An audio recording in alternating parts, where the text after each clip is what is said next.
Page number 227, example 38। Example 38 में क्या है? Prove that the radius of the right circular cylinder, prove that the radius of the right circular cylinder. तो पहले तो right circular cylinder बना लो एक।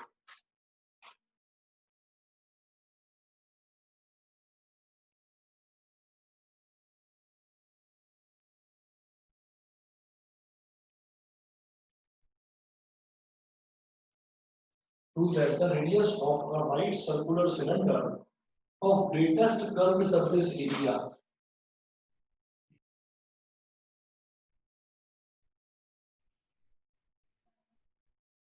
ये होता है बेटा इसका रेडियस, ये होती है हाइट, ठीक है।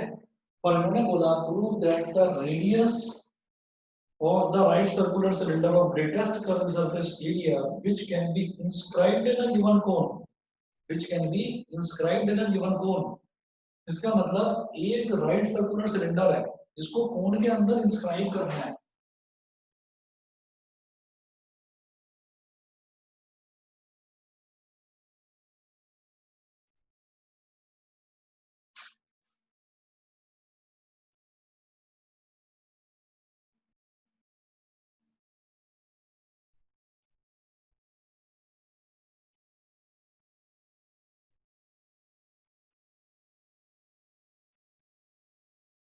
Which can be inscribed in a given cone। Diagram समझ में आ गया? एक राइट सर्कुलर सिलेंडर है जिसको कोन के अंदर इंस्क्राइब करना है। तो अब हम क्या करेंगे कि जो सिलेंडर है, सिलेंडर छोटी फिगर है, मैंने इसके रेडियस को ले लिया स्मॉल आर, और कोन बड़ी फिगर है बिकॉज कोन के अंदर इंस्क्राइब करा जा रहा है, कोन के अंदर सिलेंडर बनाया जा रहा है। तो जो कोन का रेडियस है वो मैंने ले लिया capital R, small are capital R. इसी तरह से जो कोन की हाइट है, कोन की हाइट को मैं ले रहा हूँ capital H,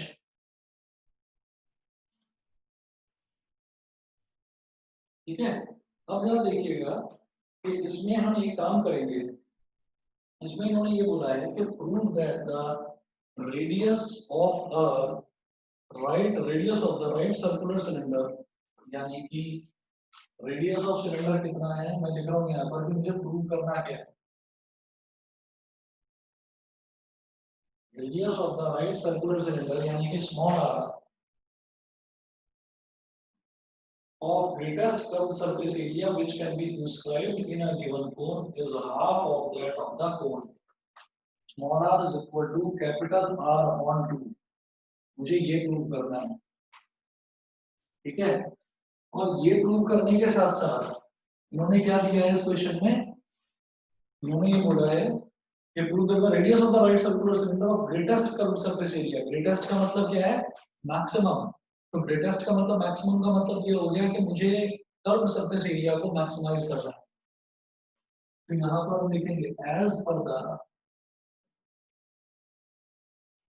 instructions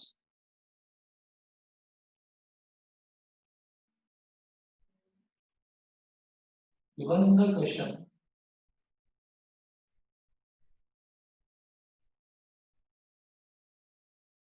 we have to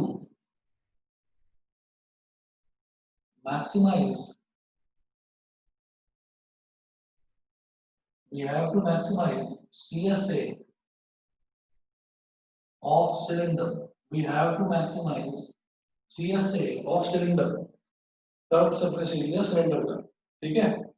और एक चीज दे रखी है which can be inscribed in a given cone। इसका मतलब कोन मेरे को गिवन है, और कोन गिवन है तो कोन की जो डायमेंशन है वो भी गिवन है। तो हम ये कहेंगे कि यहाँ पर कोन जो है, कोन हमें गिवन है, गिवन अ कोन, एक कोन गिवन है। तो that cone's height the capital H and cones radius, इसको कैपिटल आर मान लिया। तो आप भी मानेंगे कि हमारा जो कोन की हाइट है वो कैपिटल एच है, ये गिवन है। गिवन का मतलब क्या है कि इसको मैं वेरिएबल नहीं ले सकता, ये हमारे पास कांस्टेंट है बिकॉज इट इज गिवन। कोन का रेडियस ये कैपिटल आर है, इसको मैं जो है वेरिएबल नहीं ले सकता कैपिटल आर को, ये मेरे पास गिवन है, ये कांस्टेंट रहेगा इन a given cone. In a given कोन का मतलब क्या है कि वो कोन गिवन है, मतलब कोन विल रिमेन द सेम, कोन की डायमेंशन में कोई चेंज नहीं होगा, कोन का रेडियस भी सेम रहेगा, कोन की टोटल हाइट भी सेम रहेगी। अब अंतर क्या है कि prove that the radius of the right circular cylinder of greatest curve surface area, cylinder का कर्व सरफेस एरिया आपको मैक्सिमाइज करना है, ठीक है। सिलेंडर का कर्व सरफेस एरिया आपको मैक्सिमाइज करना है, उसको आप बोल दीजिए दैट सीएसए ऑफ सिलेंडर, ठीक कैपिटल एस, इसको कैपिटल एस बोल दिया। तो capital S curve surface area का फॉर्मूला बताएंगे क्या होता है, 2 pi R H. 2 pi R H. Curve surface area cylinder का फॉर्मूला हो गया 2 पाई आर एच। इसको आप बोलिए equation number 1, S is equal to 2 pi R H, ठीक है। अच्छा, अब मुझे करना क्या है, मुझे इसमें ये चीज ध्यान रखनी है कि भाई small r is equal to capital R by 2, ये चीज प्रूव करनी है। और प्रूव करने के साथ साथ जो कर्व सरफेस एरिया है, कर्व सरफेस एरिया मैक्सिमम है, ये भी चीज प्रूव करनी है। और जो दे रखा है, दे रखा है मेरे को एक कोण, और कोण दे रखा है तो मैं फिगर का कुछ नहीं करना, मेरे को कोण गिवन है, इसका मतलब उसकी डायमेंशंस गिवन है, तो डायमेंशंस को आप कांस्टेंट मानेंगे, वो चीज मेरे को गिवन है। उसके बाद हम यहाँ पर एक चीज देखेंगे, आपने इस तरीके के क्वेश्चन 10th क्लास में भी करे होंगे, तो हम यहाँ पर क्या करना चाहेंगे कि देखिएगा, इसमें आप इसको इससे ज्वाइन करिए, ठीक। और अब मैं ये कहूंगा कि इसको बोल दीजिए ओ, ओ हो गया। और दो ट्राइंगल लेंगे हम यहाँ पर, एक ट्राइंगल ये ले लीजिए, ये वाली लेंथ आर हो गई, ये वाली लेंथ कितनी हो जाएगी, यहां से लेकर यहां तक एच है, तो ये कितना बचेगा, capital H minus small H, ये इतना हो गया।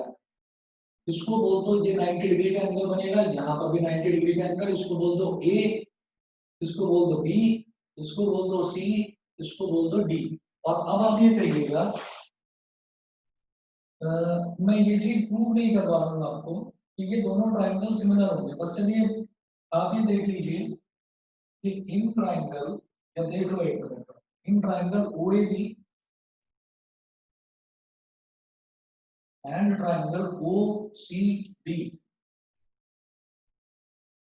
आप एक चीज बस हल्की सी मेंशन कर देना कि एंगल ए ओ बी, ये वाला एंगल जो है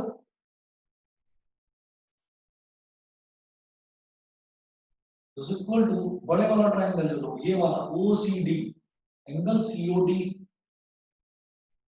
is equal to angle C O D. यहाँ रीजन में लिख देना कॉमन एंगल, दिखाई दे रहा है सबको, सभी को दिखाई दे रहा है ईशान? Yes sir. उसके बाद बोलिएगा angle O A B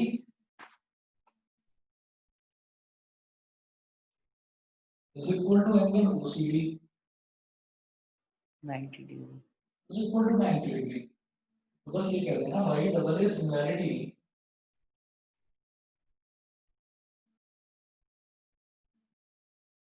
by double A similarity criteria, triangle OAB is similar to triangle OCD.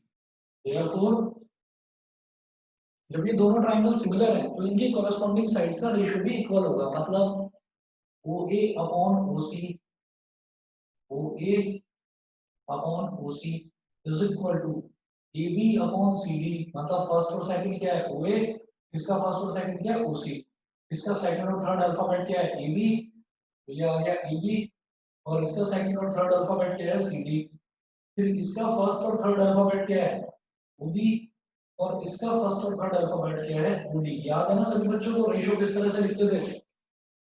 Yes sir. अब देखिएगा, अब सबकी वैल्यूज डाल दो, OA और OC ये क्या क्या है, ओ ए है मेरे पास capital H minus small H, और ये मैं कर क्यों रहा हूँ, बस 2 मिनट रुक जाइए, अभी समझ में आ जाएगा। ओ ए है capital H minus small H, और ओसी कितना है capital H, is equal to A B upon C D. A B कितना है बेटा, स्मॉल आर, ठीक है, और सी डी कितना है, सी डी पूरा का पूरा capital R, is equal to, फिर है ओबी अपॉन ओडी। तो ओबी कितना है मुझे नहीं पता, तो सिर्फ ओबी लिख दो यहाँ, और ओडी कितना है मैं नहीं जानता, तो लिख दो बस ओडी। मुझे इनसे कोई लेना देना भी नहीं है, क्योंकि ओबी इस छोटे वाले, अगर मैं इस छोटे को कोण मानूं तो इस छोटे कोण की स्लैंट हाइट होगी, और ओडी इस बड़े कोण की स्लैंट हाइट होगी। बिकॉज मेरे को सिलेंडर के कर्व सरफेस एरिया से मतलब है, तो मैं स्लैंट हाइट का मुझे कुछ लेना देना है ही नहीं, ठीक है, तो ये मेरे काम का नहीं है। तो हम यहाँ से इन दोनों को लेकर चलेंगे, capital H minus small h upon capital H is equal to small r upon capital R, ठीक है। अच्छा, अब सवाल ये उठता है कि ये जो सिमिलैरिटी वाला हम सब कुछ लेकर चले हैं, तो ये सिमिलैरिटी वाला हम क्यों लेकर चले हैं? ये सिमिलैरिटी वाला हम इस वजह से लेकर चले हैं कि मेरे पास जो सरफेस एरिया है ना बेटा 2 पाई आर एच, इसमें देखिएगा क्या क्या चीजें हैं। 2 is a constant, pi is a constant, but r and h they are variable, r और h वेरिएबल है। क्यों? क्योंकि मुझे ऐसा हो सकता है कि ये जो सिलेंडर है, ये ऐसा ना बने कि सिलेंडर यहाँ पर टच करे इस कोण में, ठीक है, मतलब ये थोड़ा सा लंबा बने, या फिर ये सिलेंडर यहाँ पर टच करे इस पॉइंट पर, इस पॉइंट पर टच करे, मतलब ये थोड़ा सा चौड़ा बने। तो सिलेंडर वेरी कर सकता है, सिलेंडर अलग अलग तरीके से वेरी कर सकता है। तो मुझे क्या करना है कि बिकॉज सिलेंडर का शेप जो है वो वेरी कर सकता है, तो मुझे एक ऐसा शेप लेकर चलना है सिलेंडर का जिससे उसका सरफेस एरिया मैक्सिमम है। तो सरफेस एरिया मैक्सिमम आने के लिए मुझे ये पता चलना चाहिए कि रेडियस कितना होना चाहिए सिलेंडर का, और सिलेंडर की हाइट कितनी होनी चाहिए। तो रेडियस और हाइट की वेरी करेंगे, तो therefore radius and height are variables. लेकिन दो वेरिएबल वाला डिफरेंशिएशन नहीं आता मुझे, मुझे एक सिंगल वेरिएबल में कन्वर्ट करना है। तो उसके लिए मैंने ये करा है, देखो capital H capital H capital R, ये सब कुछ मुझे गिवन है, स्मॉल आर और एच में रिलेशन आ जाएगा। तो ये मैंने सर एक चीज पूछनी थी सर।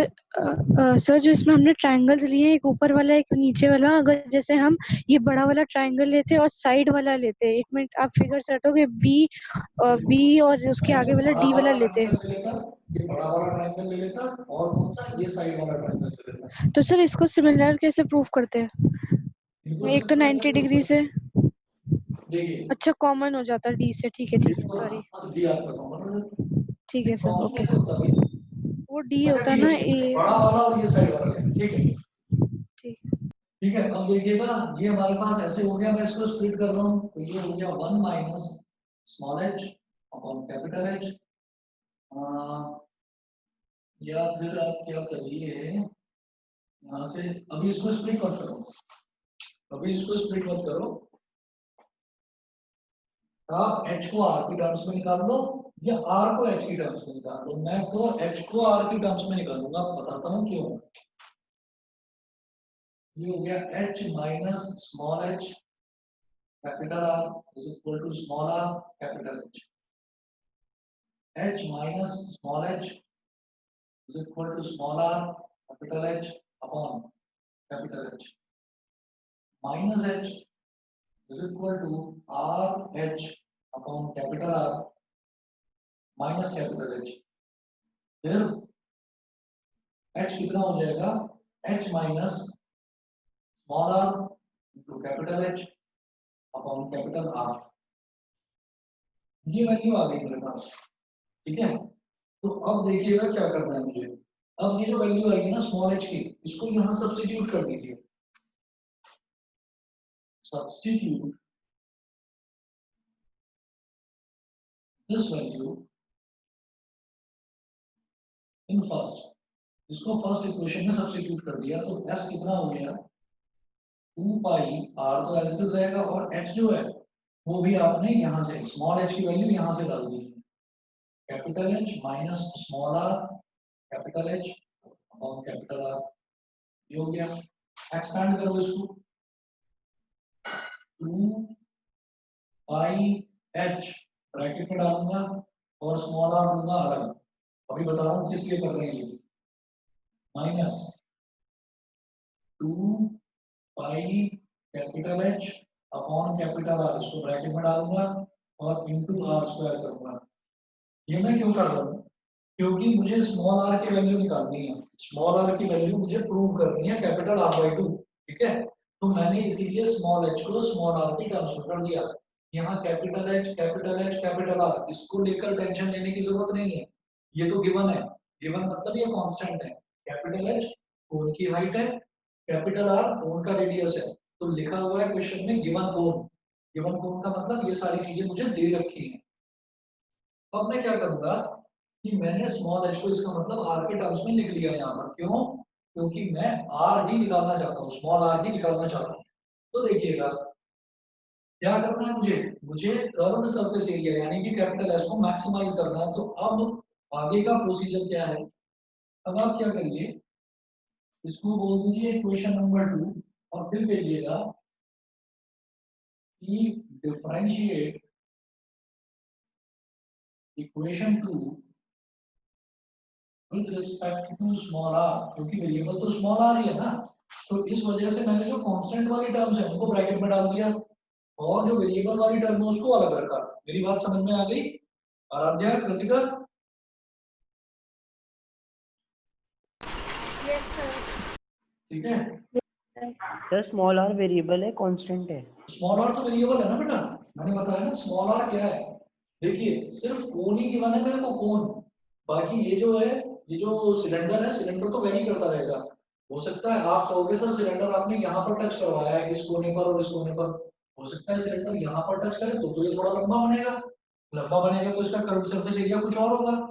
आप कहोगे हो सकता है इसके दोनों कोने यहाँ पर टच करें तो ये सिलेंडर थोड़ा चौड़ा बनेगा, तो कर्व सरफेस एरिया कुछ और आएगा। तो इसका मतलब क्या है कि जब सिलेंडर हो सकता है लंबा बने तो स्मॉल आर चेंज हो जाएगा और स्मॉल एच भी चेंज हो जाएगा। अगर सिलेंडर चौड़ा बनेगा तो स्मॉल आर बड़ा हो जाएगा, स्मॉल एच कम हो जाएगा। तो स्मॉल आर और स्मॉल एच दोनों वेरिएबल है, मैंने इसीलिए स्मॉल एच को स्मॉल आर के टर्म्स में निकाला है। ठीक है, ठीक है सर। हाँ यस ये सर। चीज वेरी करेगी इस वजह से। और कोण के बारे में लिखा हुआ है कि गिवन कोण यानी कि कोण के डायमेंशंस गिवन है, वो कांस्टेंट है। हम आर के रिस्पेक्ट में डिफरेंशिएट करेंगे तो बेटा ये हो जाएगा ds अपॉन dr। अब ये तो कांस्टेंट है, r का डिफरेंशियल क्या होता है 1 और कांस्टेंट रहेगा as it is 2 pi h into 1 minus r square का डिफरेंशियल हो जाएगा 2r और कांस्टेंट रहेगा as it is 2 pi h upon capital R multiplied by 2r। बताइए इतना सबको क्लियर है, इतना सभी को क्लियर है? Yes sir. अब जरा यस बताओ सर। वो आगे थोड़ा रोल नहीं लगेगा? इसमें इसमें इन दोनों में हाँ यस सर। नहीं नहीं, वही तो मैं बता रहा हूँ, देखो 2 भी कांस्टेंट है, पाई भी कांस्टेंट है, कैपिटल H भी कांस्टेंट है ओके ओके। ना, तो प्रोडक्ट रूल का कोई मतलब ही नहीं है। हाँ ठीक, तो बस वेरिएबल वाला टर्म जो है उसको डिफरेंशिएट करिए, कांस्टेंट को एज इट इज रहने दो। तो कांस्टेंट एज इट इज रहा, r का डिफरेंशियल क्या हो गया 1, कांस्टेंट एज इट इज रहा, r स्क्वायर का डिफरेंशियल हो गया 2r। अब नेक्स्ट स्टेप में क्या करता हूँ, सर नेक्स्ट एलसीएम लेके डिफरेंशिएट करेंगे तो अलग आएगा ना? क्या कह रहे हो? वो एलसीएम लेके डिफरेंशिएट करेंगे तो अलग आ रहा है। ना ना ना, तब भी सेम नहीं आएगी चीज, जो मैं कैलकुलेट करना चाह रहा हूँ वो सेम नहीं आएगा। ठीक है। हाँ फर्क कुछ नहीं पड़ना उससे भी। देखिए अगर आप एलसीएम लेकर करोगे ना डिफरेंशिएट तो देखो क्या चीज मल्टीप्लाई हो रही है, यहाँ पर कैपिटल आर मल्टीप्लाई हो रहा है, कैपिटल आर भी कांस्टेंट है। तो आप सोचो कि उस केस में मैं क्वोशिएंट रूल लगाऊं, क्वोशिएंट रूल की भी जरूरत नहीं पड़ेगी वहां, क्योंकि ठीक है। डिनोमिनेटर कॉमन हो जाएगा, डिनोमिनेटर में कैपिटल आर आएगा और वो कांस्टेंट है। तो जब कांस्टेंट होगा डिनोमिनेटर में तो फिर क्वोशिएंट रूल लगाने की जरूरत नहीं, डिनोमिनेटर एज इट इज रखो और न्यूमरेटर को डिफरेंशिएट करो। Okay sir. ठीक है, now put ds upon dr is equal to 0। ds upon dr को 0 के बराबर रख दीजिए। तो 2 pi h minus 2 pi h upon capital R multiplied by 2R is equal to 0। अब यहां से आप देखिए ये 2 pi h तो कांस्टेंट है, निकाल दो बाहर। 2 pi h मैंने बाहर निकाला, ब्रैकेट में क्या बचेगा 1 minus small 2r upon capital R, है ना। तो बिकॉज 2 pi h कांस्टेंट है तो कांस्टेंट को यहाँ ले जा सकता हूँ मैं, तो 0 अपॉन 2 pi h 0 हो जाएगा। तो ये बचा 1 minus 2r upon capital R is equal to 0। तो 2r upon capital R is equal to हो गया 1। तो स्मॉल r की वैल्यू क्या आ गई, कैपिटल R बाई 2। ठीक है, यही तो प्रूव करना था मुझे कि स्मॉल r की वैल्यू कैपिटल R बाई 2। लेकिन आप सोचोगे यहीं पर क्वेश्चन हो गया ना, ऐसा नहीं है। जब मैंने स्मॉल r की वैल्यू ये निकाल ली तो अब मुझे ये भी प्रूव करना है कि small r is equal to r by 2 इस वैल्यू पर मेरा कर्व्ड सरफेस एरिया मैक्सिमम आएगा। मेरी बात समझ रहे हैं आप लोग कि small r is equal to capital R by 2, यहां तक तो हम पहुंच गए। लेकिन मुझे ये भी प्रूव करना है कि स्मॉल r की इस वैल्यू पर मेरा कर्व्ड सरफेस एरिया सिलेंडर का मैक्सिमम आएगा। ठीक, तो आप ये देखिएगा। सर इसे हमें लोकल वो point of local maxima prove करना है। बिल्कुल सही समझ गए कि इसको मुझे point of local maxima prove करना है। ठीक है, अच्छा ठीक है सर। हाँ जी। तो अब हम कहेंगे कि ds बाई डी आर हमारा ये था। ठीक है, इसको बोल दीजिए equation number 3 ds by D R को, और अब कहिएगा नाउ डिफरेंशिएट इक्वेशन 3। अब इक्वेशन 3 को डिफरेंशिएट करना है। इक्वेशन 3 मतलब ये, इसको डिफरेंशिएट करेंगे तो ये पहला टर्म क्या है 2 पाई h, मतलब डबल डेरिवेटिव निकाल रहा हूं। सेकंड डेरिवेटिव टेस्ट से कर रहे हैं इसको, सेकंड डेरिवेटिव से ही करने हैं सभी question. 2 pi h is a constant, तो इसका डिफरेंशियल हो गया 0 minus 2 pi h upon r is a constant, it will remain the same। 2 pi capital H upon capital R, ये तो ऐसे ही रहेगा। और 2r का डिफरेंशियल क्या हो जाएगा बेटा, सिर्फ 2 तो कांस्टेंट है और r का क्या हो गया 1, तो ये हो गया। तो यहाँ से मेरे पास आ गया minus 4 pi h upon capital R। ये सारी वैल्यूज कांस्टेंट है भाई, 4 भी कांस्टेंट है नंबर है, पाई भी कांस्टेंट है, capital H constant, capital R constant, ये कांस्टेंट है। नेगेटिव है बाहर, तो जब मेरा डबल डेरिवेटिव नेगेटिव यानी कि लेस देन 0 आता है तो therefore d square s by dr square at मैं डबल डेरिवेटिव किस पर निकालता हूँ, तो ये वैल्यू आती है at small r is equal to capital R by 2। Small r रखने के लिए मेरे पास कोई जगह ही नहीं है, ये तो कांस्टेंट वैल्यू आ गई, ये तो constant value as it is रहेगी। Minus 4 pi h upon capital R, ये है less than 0 is less than 0, ये हो गया। ठीक, अब मैं आगे कर रहा हूँ, नीचे स्पेस नहीं है।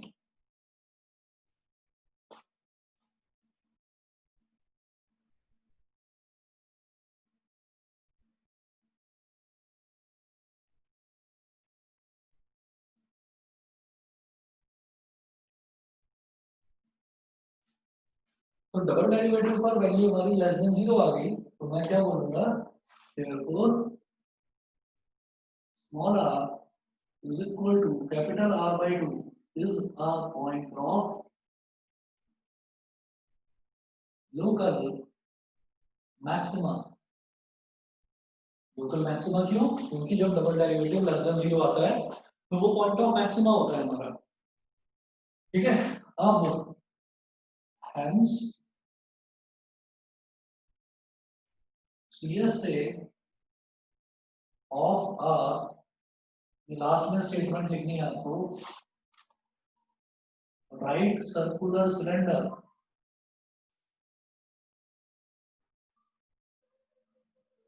इज ग्रेटेस्ट यानी कि मैक्सिमम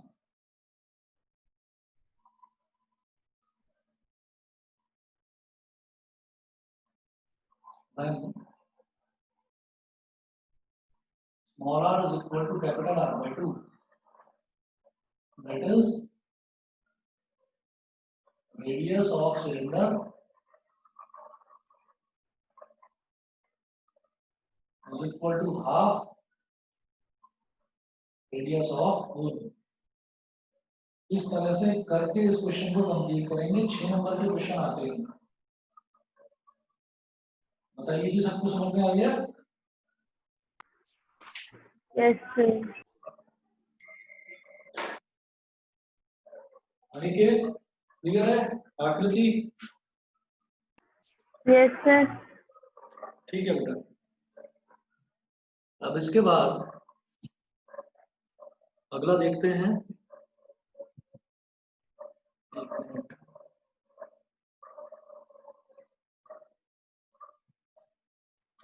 देखिए नेक्स्ट में क्या है।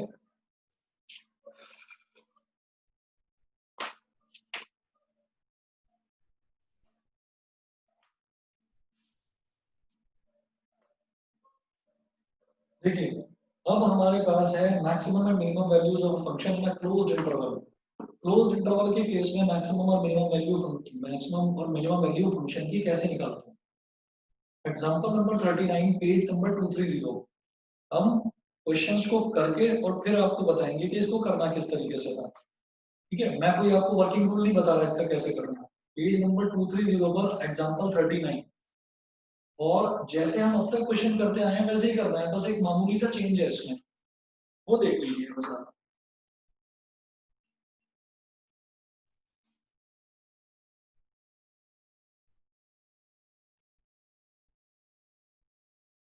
एक मिनट मैं मिटा रहा हूँ।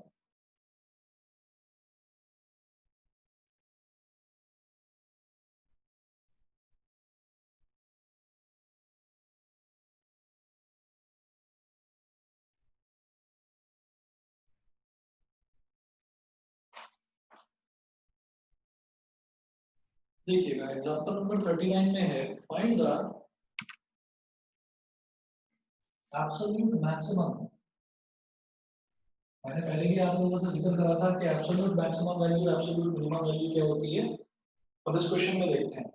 Find the absolute maximum and minimum values of a function f given by fx is equal to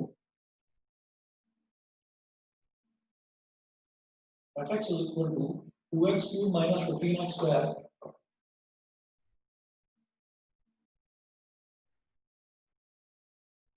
minus 15x square plus 36x plus 1 36x plus 1 on 1,5। ये स्क्वायर ब्रैकेट में दे रखा है, मतलब क्लोज इंटरवल है 1,5। मुझे 1,5 पर ये बताना है कि इसकी एब्सोल्यूट मैक्सिमम और मिनिमम वैल्यूज क्या हैं। तो मैक्सिमम और मिनिमम वैल्यूज निकालने के लिए हमको क्या करना होता है, सबसे पहले फर्स्ट डेरिवेटिव निकालना होता है।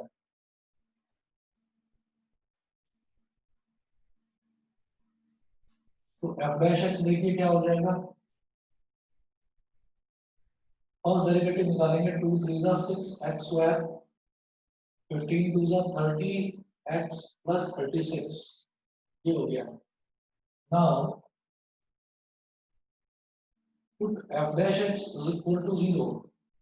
f डैश x को 0 के बराबर रखो तो 6x square minus 30x plus 36 is equal to 0।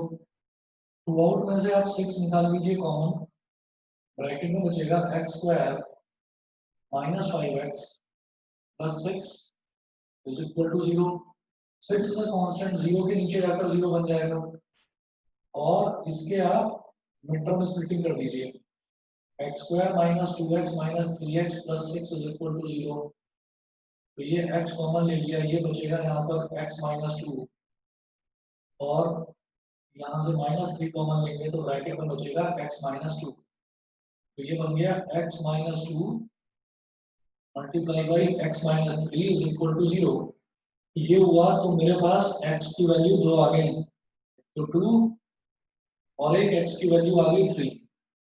ठीक है, तो एब्सोल्यूट मैक्सिमम और मिनिमम वैल्यू निकालने के लिए हम क्या करेंगे। देखो मुझे ये देखना है कि हमारे पास इस क्लोज इंटरवल में 1,5 में एब्सोल्यूट मैक्सिमम और मिनिमम वैल्यू क्या आ रही है। क्रिटिकल पॉइंट आ गए 2 और 3। तो मुझे मैं 2 और 3 पर चेक करूं कि कहां पर मैक्सिमम आ रही है और कहां पर मिनिमम आ रही है, वो तो हो जाएंगी हमारी लोकल मैक्सिमम और लोकल मिनिमम वैल्यू। अब मुझे क्या करना है, ये फंक्शन की वैल्यू देखनी है किस पॉइंट पर, 2 पर, 3 पर और 1 और 5 पर भी देखना है। जब क्लोज इंटरवल होता है तो हम जो स्टार्टिंग पॉइंट और एंड पॉइंट होता है इन पर भी चेक करते हैं। तो कैसे करेंगे कि मैं फंक्शन की वैल्यू निकाल कर ही बताऊंगा कि कौन सी वैल्यू बड़ी है और कौन सी वैल्यू छोटी है। उसी से समझ में आ जाएगा कि एब्सोल्यूट मैक्सिमम और एब्सोल्यूट मिनिमम वैल्यू क्या है। ठीक है, देखिए ऐसा करना है हमको कि जैसे हाँ, इसमें हमारे पास सबसे छोटी वैल्यू क्या है, 1। तो सबसे पहले f1 देखो, f1 निकालिएगा, फंक्शन में डालो वैल्यू। तो 2 इंटू 1 का क्यूब माइनस 15 इंटू 1 का स्क्वायर प्लस 36 इंटू 1 प्लस 1। 1 का क्यूब होता है 1, 1 इंटू 2 कितना हो गया 2।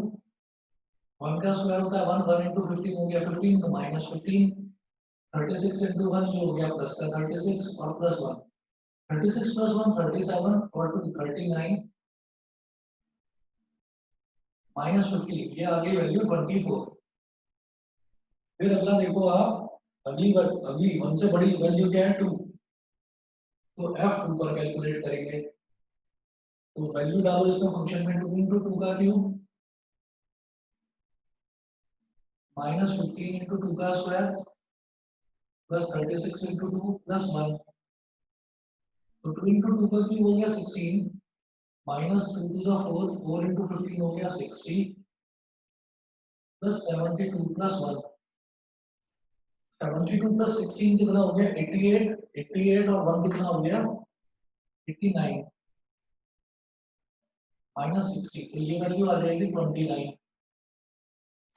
फिर 2 से अगली बड़ी वैल्यू लीजिए आप 3, f3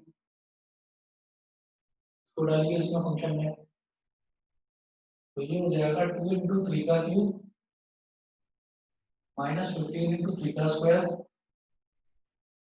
प्लस 36 इंटू 3 प्लस 1। ठीक है, समझ रहे हैं ना सभी बच्चे। 3 3 9 3 27 2 54 माइनस 3 3 9 इंटू 15 माइनस 135 36 3 हो गया 108 प्लस 1। इनको ऐड करिए, 4 प्लस 8 12 प्लस 1 13, 1 कैरी आ गया 1 प्लस 5 6 और 0 हो गया 6, हो गया 163 माइनस 135। 13 माइनस 5 कितना हो गया 8, यहाँ पर क्या बचा 5, ये हो गया 28। ठीक है, f3 हो गया 28। इसके बाद क्या करेंगे, f5 निकालेंगे, जो सबसे लास्ट वाली वैल्यू है f5। तो 2 इंटू 5 का क्यूब माइनस 15 इंटू 5 का स्क्वायर प्लस 36 इंटू 5 प्लस 1। 5 5 जा 25, 5 जा 125, 125 2 जा हो गया 250। 5 5 जा 25, 25 इंटू 15 कितना हो जाएगा 25, 5 जा 125, 12 कैरी 25 1 जा 25 और 12 37 375। 36 5 जा 5 6 जा 30, 5 3 जा 15 और 3 18 180 प्लस 1। ऐड करिए सबको, ये हो गया 1 5 प्लस 8 13, 1 कैरी आ गया 2 प्लस 1 3 4 31 माइनस 375। 11 माइनस 5 हो गया 6, यहाँ बचा 2, 12 माइनस 7 हो गया 5 और 3 माइनस 3 0 56। देखिए ये मैंने सारी वैल्यूज निकाली। ये सारी वैल्यूज निकालने के बाद में मैं क्या देखता हूँ यहाँ पर कि इन्होंने पूछा था मेरे से absolute maximum and minimum values. तो सबसे बड़ी वैल्यू जो होगी वो तो हो जाएगी एब्सोल्यूट मैक्सिमम वैल्यू, और जो सबसे छोटी वैल्यू हो जाएगी वो होगी एब्सोल्यूट मिनिमम वैल्यू। बताइए बेटा, समझ में आ गया कि नहीं? Yes sir. ठीक है, मैं इधर कर रहा हूँ ये बताकर।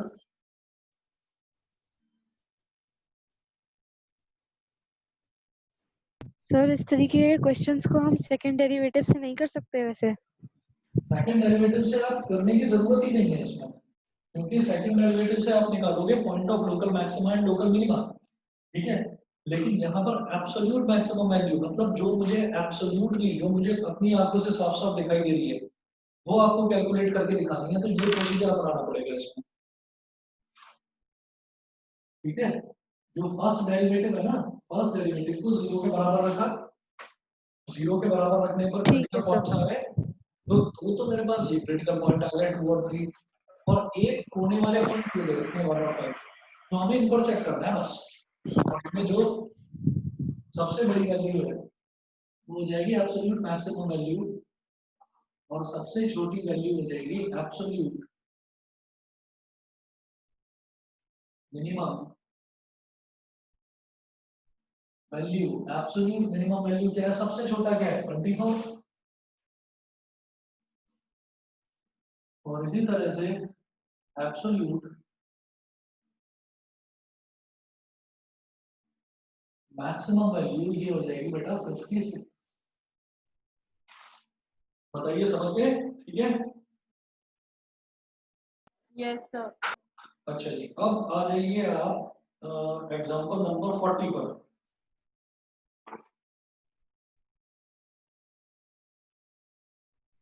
एग्जांपल 40, एग्जांपल 40 जो है, इसमें भी फिर वही चीज है। बताइए, करवाऊं या छोड़ दूं इसको? Absolute maximum and minimum values निकालनी है, कर लेंगे अपने आप इसको? Yes, sir. पढ़ दो एक Yes, बार, sir. देख लो, कुछ मुश्किल तो नहीं लग रहा ना? No, sir. ठीक हो है जी, जाएगा सर। ठीक है जी। तो मैं अब एग्जांपल नंबर 41 पर आता हूँ। एग्जांपल 41 देखिएगा। Sir, हाँ जी, बताइए। इस क्वेश्चन में मतलब कि F1 जो मतलब 1 जो है वो पॉइंट ऑफ लोकल मिनिमा हो जाएगा ना? किसको बोल रहे हो? एग्जांपल 40 पर बोल रहे हो? एग्जांपल 40 में? नहीं सर, 39 में। अच्छा अच्छा, ना ना, सुनो सुनो, इसको लोकल मैक्सिमा और लोकल मिनिमा से कंपेयर करने की जरूरत नहीं है। यहाँ पर एब्सोल्यूट मैक्सिमम और एब्सोल्यूट मिनिमम वैल्यू की बात हो रही है, तो इसमें लोकल मिनिमा और लोकल मैक्सिमा को तो भूल जाओ। यहाँ पर आपको क्या करना है, क्रिटिकल पॉइंट निकाला, क्रिटिकल पॉइंट निकालने के बाद ये 2 और 3 आ गया क्रिटिकल पॉइंट, और 2 पॉइंट्स पहले से दे रखे हैं जो लास्ट हैं, इंटरवल के बिल्कुल आखिरी कोने जो है 1 और 5, तो आप 1, 5, 2 और 3 सब पर वैल्यू निकालोगे। जो सबसे छोटी वैल्यू है वो एब्सोल्यूट मिनिमम वैल्यू है, जो सबसे बड़ी वैल्यू है वो एब्सोल्यूट मैक्सिमम वैल्यू है, दैट्स इट, बस। ओके। ठीक है, लोकल मैक्सिमम लोकल मिनिमा इसमें भूल जाइए। अब एग्जांपल नंबर 41 करते हैं स्टार्ट। बस 1 मिनट वेट करिए, मैं पानी पी रहा हूँ जरा।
हाँ,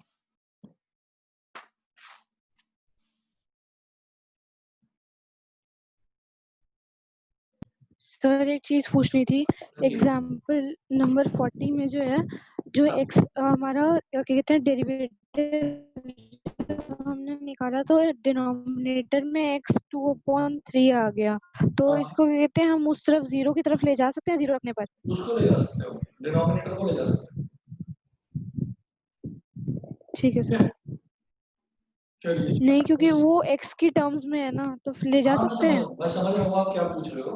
ये यही चीज है ना कि जब हम वेरिएबल है, एक्स भी तो वेरिएबल है, तो हम उसको उस तरफ क्यों लेकर जा रहे हैं, ठीक है। यही सवाल है, तो इसमें कोई प्रॉब्लम नहीं है, हम इसको लेकर जा सकते हैं। ठीक है sir.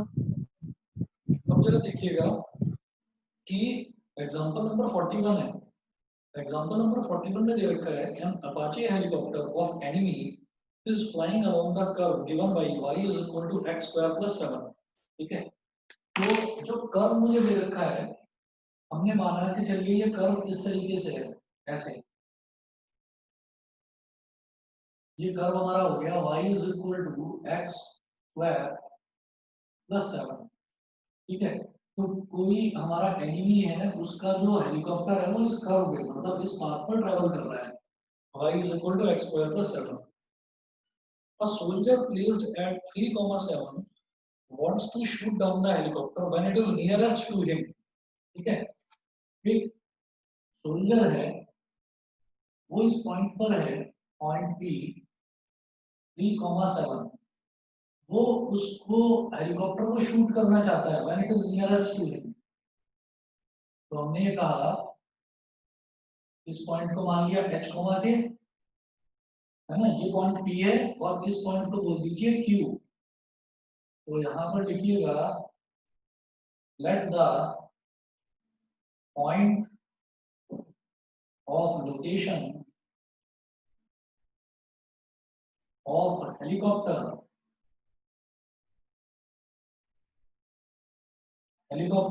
when it is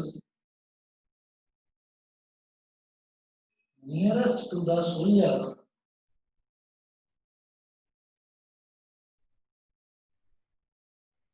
D Q H, K। ये मान लिया हमने। तो इनका जो बीच का डिस्टेंस है ना, ये D, वो उसको शूट कब करना चाह रहा है, जब वो हेलीकॉप्टर उसके बिल्कुल नजदीक हो, बिल्कुल नियरेस्ट हो। तो हम ये कहेंगे कि वो जो डिस्टेंस है, हमें डिस्टेंस निकालना है, और डिस्टेंस निकालकर उसको मिनिमाइज करना है। और आप लोगों को याद होगा, हम ऐसा क्वेश्चन कर चुके हैं, हमने पहले भी करा था एक ऐसा क्वेश्चन, उसी टाइप का क्वेश्चन है ये। तो जरा देखिएगा, हमने ये कहा यहाँ पर कि जैसे ये h, k है, तो आप चाहे तो h, k मानो, और अगर आप लोग कंफर्टेबल हैं तो आप उसको x और y में भी मान सकते हो, तो उसमें खैर कोई दिक्कत नहीं है। तो हम ये कहेंगे since h, k lies on y is equal to x square plus 7, therefore k is equal to h square plus 7, therefore k is equal to h square plus 7। बताइए जी, इतना समझ में आ गया? k की वैल्यू क्या हो गई, h स्क्वायर प्लस 7। इसके बाद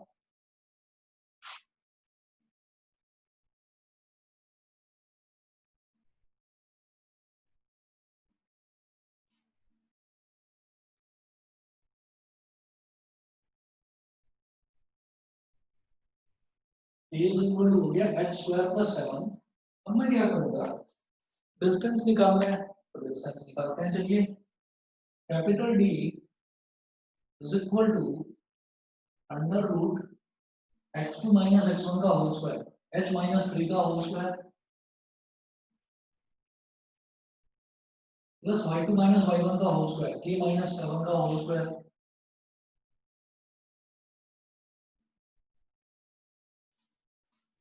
तो d is equal to under root, d is equal to under root. अब देखिएगा, जो h है ना, h को तो h ही रहने देते हैं, तो इसको तो ऐसे रहने दीजिए, h माइनस 3 का होल स्क्वायर, प्लस k को लिख दीजिए h square plus 7, h square plus 7 minus 7 का होल स्क्वायर। ये कैंसिल आउट हो गया, तो d is equal to under root h minus 3 का होल स्क्वायर प्लस h की पावर 4। ये सबको समझ में आया कि नहीं आया, ये बता दीजिए बस। आ गया सर। ठीक है, अब देखिएगा, इसके बाद मुझे क्या करना है, अब एक चीज ना ध्यान से समझिएगा, मैंने आपको पहले भी बोला था, इससे पहले जो डिस्टेंस वाला क्वेश्चन था तो उसमें जो समस्या आ रही थी, जो प्रॉब्लम थी, वो ये अंडर रूट प्रॉब्लम पैदा कर रहा था, ठीक है। अब लेकिन जब भी डिस्टेंस वाला क्वेश्चन आए तो आप उस चीज से बेफिक्र रहना, अंडर रूट वाली टेंशन मत लेना। आपको क्या करना है, आप ना यहाँ पर जो हमारा ये डिस्टेंस आया है इसकी बात सुनिए, बस ध्यान से समझना कि अगर मैं डिस्टेंस की बात कर रहा हूँ तो डिस्टेंस कभी भी नेगेटिव तो नहीं हो सकता ना, बताइए। डिस्टेंस जो है वो कभी भी नेगेटिव तो नहीं हो सकता ना, डिस्टेंस तो हमेशा पॉजिटिव होगा। Yes sir. तो अगर मान लीजिए मैं सारी पॉजिटिव टर्म्स की बात करूं, मैं नेगेटिव टर्म्स को हटा देता हूं, ठीक है, 1 मिनट वेट करो बस।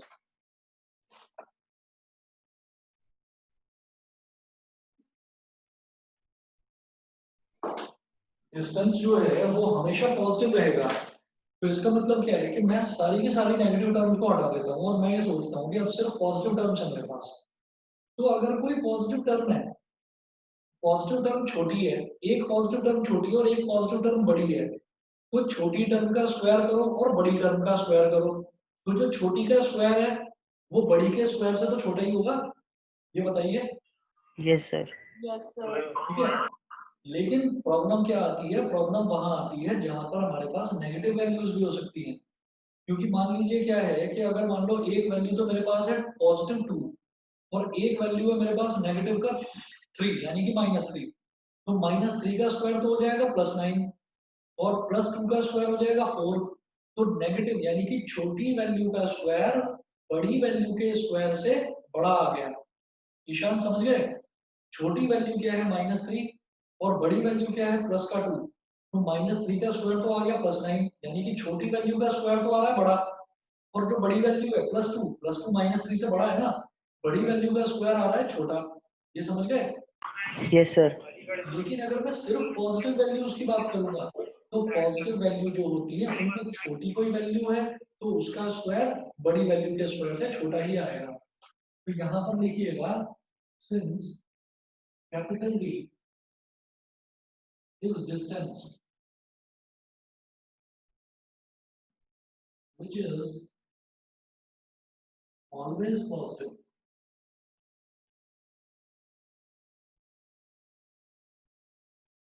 therefore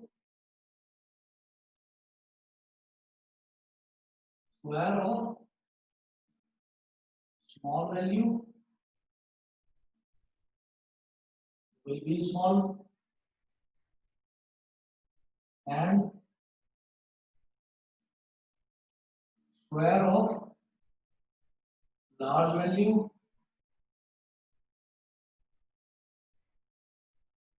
will be large. So D square is equal to h minus 3 का होल स्क्वायर प्लस h की पावर 4, ठीक है। और ये जो फंक्शन है इस फंक्शन को मान लीजिए एफ एच से। अब आप समझ रहे होंगे मैंने इतनी राम कहानी किस वजह से बताई है। यहाँ पर क्या है कि जैसे ये एफ एच है, ये जो एफ एच है, अगर मान लीजिए ये मेरा फंक्शन मैक्सिमम आता है तो डी स्क्वायर मैक्सिमम हो गया ना, फिर इसका मतलब अगर डिस्टेंस का स्क्वायर मैक्सिमम है तो डिस्टेंस भी मैक्सिमम है, डिस्टेंस का स्क्वायर अगर मिनिमम है तो डिस्टेंस भी मिनिमम है। समझ गए मेरी बात। यस ये स्क्वायर बड़ा है तो उसकी नॉर्मल जो वैल्यू है वो भी बड़ी है, स्क्वायर छोटा है तो उसकी जो नॉर्मल वैल्यू है वो भी छोटी है, ठीक है। अब देखिएगा इससे क्या हुआ कि डिस्टेंस वाला क्वेश्चन जो है, डिस्टेंस वाला क्वेश्चन हमारे लिए बेहद आसान हो गया। कि डिस्टेंस वाले क्वेश्चन में डिस्टेंस फॉर्मूला लगाया जाएगा और डिस्टेंस फॉर्मूला लगाएंगे तो स्क्वायर रूट जरूर आएगा। आप स्क्वायर रूट को बिल्कुल बेफिक्र होकर हटाइए, और ये जो इतना लंबा चौड़ा मैं समझा रहा हूँ ये समझाने की भी जरूरत नहीं है, आप सीधा सीधा इसका स्क्वायर करो, जो वैल्यू आए उसको नया फंक्शन मान लीजिए एफ एच, और अब मुझे एफ एच को ही मैक्सिमाइज या मिनिमाइज करना है। और यहाँ पर क्या करना है, यहाँ पर ये सोल्जर इस हेलीकॉप्टर को तब शूट करेगा जब ये डिस्टेंस मिनिमम होगा, लीस्ट डिस्टेंस होगा। इसका मतलब मुझे एफएच को बोलो। सर जरूरी है इसको ऐसे करना, नॉर्मल वे नॉर्मल भी कर सकते से। हो, कोई प्रॉब्लम नहीं है।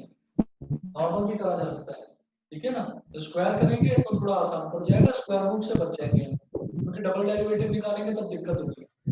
आप चाहोगे आप इसको सिंगल डेरिवेटिव से करना चाहो फर्स्ट डेरिवेटिव टेस्ट से, तो उससे भी कर सकते हो। ठीक है, ठीक है समझ गए? Sir. Yes sir. Shivangi Sanjana दोनों को क्लियर है? Yes sir. Yes sir. ठीक है बेटा, अब देखिएगा ये FH है, FH है h-3 का होल स्क्वायर प्लस h की पावर 4। इसका फर्स्ट डेरिवेटिव लीजिए, ये हो गया f डैश h-3 का होल स्क्वायर क्या हो जाएगा 2 इंटू h-3, फिर h-3 को फर्दर डिफरेंशिएट करेंगे तो ये आएगा सिंपली 1, h के रिस्पेक्ट में कर रहा हूँ ना, h की पावर 4 क्या हो जाएगा 4h की पावर 3, 4h क्यूब, ठीक है। अब put f dash h is equal to 0, तो ये मेरे पास हो गया बेटा 2 into h-3 plus 4h cube is equal to 0। अच्छा, ये हो जाएगा 4h cube plus 2h-3 is equal to 0। ये वैल्यू आई मेरे पास, तो ये मेरे पास एक क्यूबिक इक्वेशन आ गई, ठीक है। हाँ जी बताइए नहीं होगा, क्या -6 नहीं होना चाहिए सर। यस सर, मेरा भी 6 है। यस सर, -6 हाँ -6 सेकंड होगा, लाइफ है। -6 होगा, हाँ गलत हो गया, ठीक है अब सही है। अब ये क्यूबिक इक्वेशन हो गई। क्यूबिक इक्वेशन को जब हम सॉल्व करते हैं तो क्यूबिक इक्वेशन को सॉल्व करने के लिए सबसे पहले रिटर्न ट्रायल से एक फैक्टर निकालते हैं। तो हम वैल्यू लेते हैं, हम h की वैल्यू लेंगे एक बार 1, एक बार -1। अगर 0 आ जाता है तो ठीक है, अगर 0 नहीं आता तो फिर लेंगे 2, फिर एक बार -2, ऐसे 3, फिर -3, तब तक जब तक किसी वैल्यू पर 0 ना आ जाए। और क्यूबिक इक्वेशन में जनरली 1, 2 या 3 में से किसी वैल्यू पर 0 आ ही जाता है। तो हम यहाँ पर ये बोलेंगे if h is equal to 1, सबसे पहले 1 पर ट्राई करते हैं, तो 4 इंटू 1 का cube plus 2 into 1 -6 is equal -6, ये हो गया इज इक्वल टू, बिल्कुल सही, 4 प्लस 2 6, 6 - 6 0। ये तो वैल्यू 0 आ गई, तो हम क्या लिखेंगे, therefore यहाँ कर रहा हूँ मैं,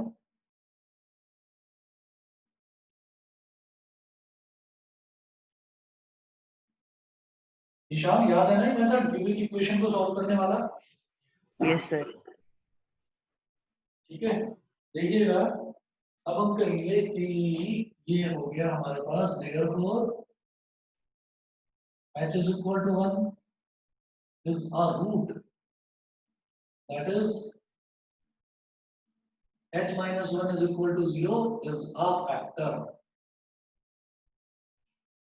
ये एक फैक्टर हो गया। जब फैक्टर हो गया तो उससे मुझे इस पूरे क्यूबिकल इक्वेशन को डिवाइड कर देना है। डिवाइड करिए, h minus 1 से डिवाइड करिएगा, लॉन्ग डिवीजन। ये क्या है 4h cube plus 2h minus 6। h में क्या मल्टीप्लाई करूं कि 4h क्यूब आ जाए, 4h स्क्वायर, यही होता है ना। h में क्या मल्टीप्लाई करें कि 4h क्यूब आ जाए, 4h square, 4h square into h 4h cube, और 4h स्क्वायर इंटू -1 माइनस का 4h स्क्वायर। नीचे वाली जो टर्म्स होती हैं इनका साइन चेंज हो जाता है, ये माइनस ये plus, 4h cube minus 4h cube cancel out हो गया, और ये प्लस का 4h स्क्वायर है और ये प्लस का 2h है, तो इनको सीक्वेंशियली लिखिए, पहले h स्क्वायर यानी कि बड़ी टर्म, फिर छोटी टर्म यानी कि 2h वाली टर्म, और फिर कांस्टेंट टर्म -6। अब ये नया हमारे पास एक पॉलिनोमियल आ गया। अब h में क्या मल्टीप्लाई करेंगे, 4h स्क्वायर आ जाए प्लस का 4h, तो 4h इंटू h कितना हो गया 4h स्क्वायर, और 4h इंटू -1 ये कितना हो गया माइनस का 4h, ठीक है। अब नीचे वालों का साइन चेंज, ये माइनस ये plus, 4h square minus 4h square cancel out, 2h plus 4h हो गया 6h -6। पहली टर्म देखते हैं, बस 6h को देखेंगे, h में क्या मल्टीप्लाई करेंगे 6h आ जाए प्लस का 6 ये प्लस का 6 6 into h 6h और 6 into -1 माइनस का 6 तो ये माइनस ये प्लस पूरी तरह से कट गया रिमाइंडर आ गया 0 therefore 4h cube plus 2h minus 6 is equal to 0 implies that अब इसके फैक्टर्स लिखेंगे h minus 1 multiplied by quotient 4h square plus 4h plus 6 is equal to 0 बता दीजिए सभी को क्लियर है ये yes sir yes sir. Yes, sir. ठीक है चलिए इसके बाद मैं अगला देखता हूँ आगे अगले स्टेप पर आता हूँ मैं इधर आता हूँ ये सब मिटाकर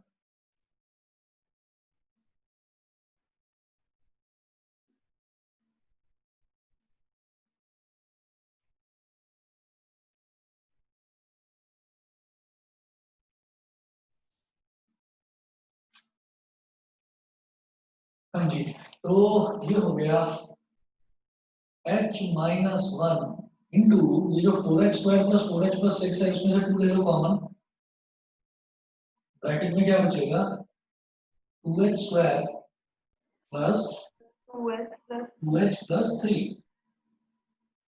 इज इक्वल टू 0 तो h minus 1 और ये 2 कांस्टेंट है इसको उधर ले जाओ और जरा इससे बताओ ये इसके कुछ फैक्टर हो सकते हैं क्या 2h square plus 2h plus 3 के जैसे 2h स्क्वायर है तो ये तो मल्टीप्लाई हो जाएगा 3 के साथ कुछ हो सकता है क्या यहाँ पर नहीं ना इसके फैक्टर नहीं हो रहे हैं इसको अभी ऐसे लिखो 2h square plus 2h plus 3 is equal to 0 तो हम ये बोलेंगे ये दो काम हो सकते हैं either h minus 1 will be equal to 0 or 2h square plus 2h plus 3 is equal to 0 तो दो काम हो सकते हैं हम ये बोलेंगे इन दोनों में से कोई एक चीज 0 के बराबर आ जाएगी तो अब देखिए ऐसा होता है कि it implies that h minus 1 is equal to 0 तो यहाँ से क्या आ गया h की वैल्यू आ गई बेटा 1 तो ये दूसरा 2h square plus 2h plus 3 is equal to 0 जब ये 0 के बराबर हो गया तो इसमें मैं क्या करूंगा इसमें ध्यान दीजिएगा 2h square plus 2h plus 3 is equal to 0 हो गया तो इसमें हमें ऐसा करना होगा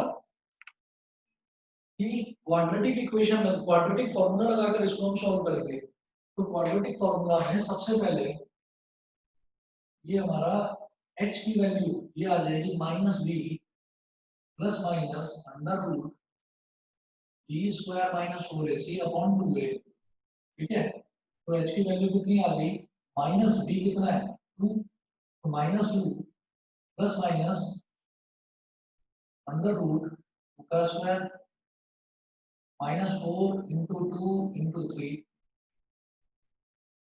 अपॉन 2 into a कितना है 2 बताइए सबको समझाने की जरूरत तो नहीं है a b और c क्या होता है ठीक है ना 2 का स्क्वायर हो गया 4 और 4 2 सा 8 3 सा 24 तो ये तो करना ही बेकार हो गया हमारे लिए क्यों क्योंकि अंडर रूट के अंदर नेगेटिव वैल्यू आ गई यानी कि इमेजिनरी रूट्स आ गए तो हम कहेंगे h has imaginary roots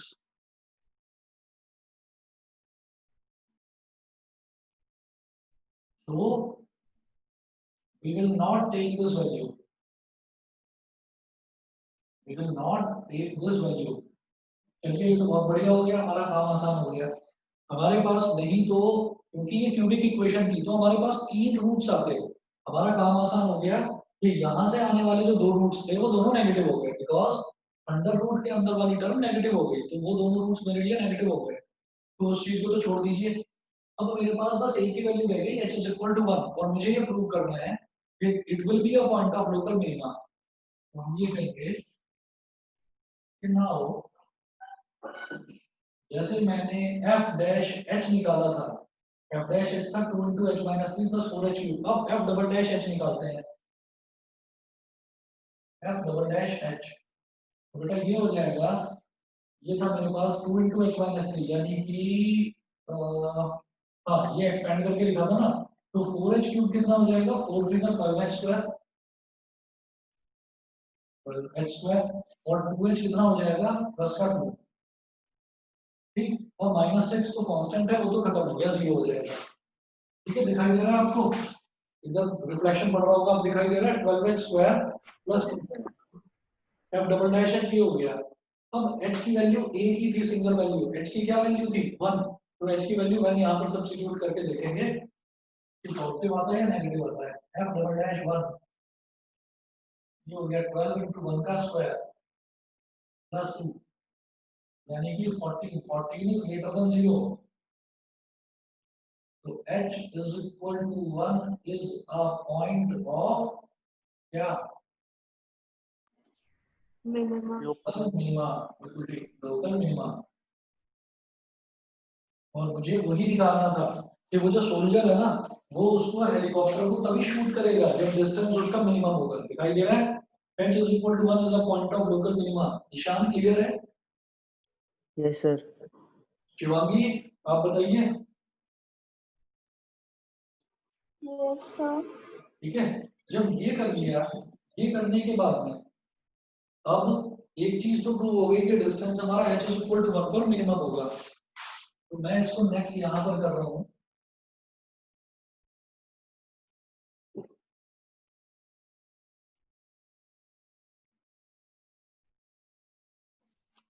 So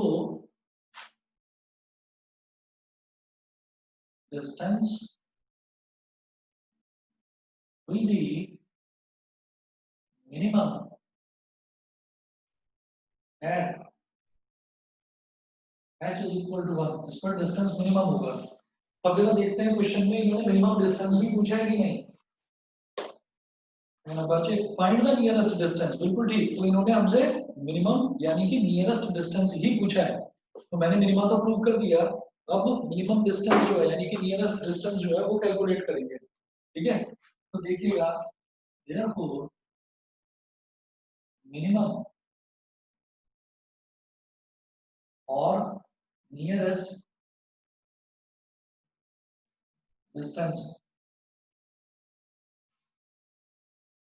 एक कॉल आ रही है बेटा, 1 मिनट वेट करिए बस प्लीज।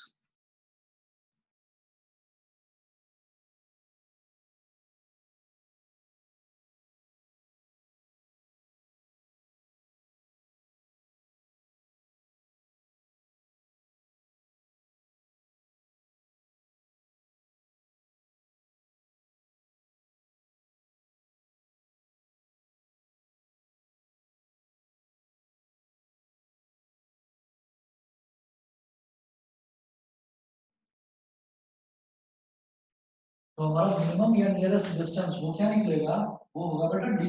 उसके लिए d स्क्वायर मत निकालना, वो तो मिनिमम और मैक्सिमम प्रूव करने के लिए करा था। तो d कितना था, अंडर रूट h माइनस 3 का होल स्क्वायर प्लस h की पावर 4, ये था। वैल्यू डालिए, h कितना है 1, 1 माइनस 3 का होल स्क्वायर प्लस 1 की पावर 4, 1 माइनस 3 कितना हो गया, -2 -2 का स्क्वायर 4 और 1 की पावर 4, तो अंडर रूट 5 हो गया। बताइए जी, अंडर रूट 5 और कुछ दे रखा है क्या, मीटर किलोमीटर कुछ दिया है? नहीं,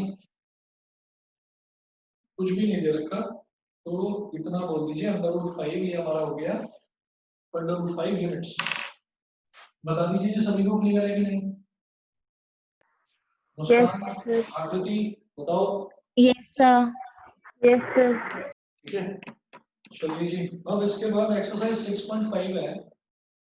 6.5 जो है, 6.5 के आपको मैं अभी सिर्फ 5 क्वेश्चन दे रहा हूँ, सिर्फ 5 क्वेश्चन करिए आप, क्वेश्चन नंबर 1 से लेकर क्वेश्चन नंबर 5 तक, exercise 6.5। Exercise 6.5 question number 1 to question number 5। ठीक है बेटा, बस इतना करिए, नेक्स्ट क्लास आपकी फिर ट्यूसडे को होगी। ठीक है, और किसी बच्चे को इस क्वेश्चन में कोई डाउट तो नहीं है इसमें या इससे पहले वाले में? नो सर, क्लियर है। कृतिका बताइए, Kritika, Sanjana, Aaradhya, Aditi, yes sir. Yes sir. सभी को क्लियर है ना? Yes sir. Yes sir. चलिए ठीक है जी, फिर आज के लिए इतना ही, अब ट्यूसडे को लेते हैं next class. Thank you sir. Bye sir. चलिए, थैंक यू। Okay okay.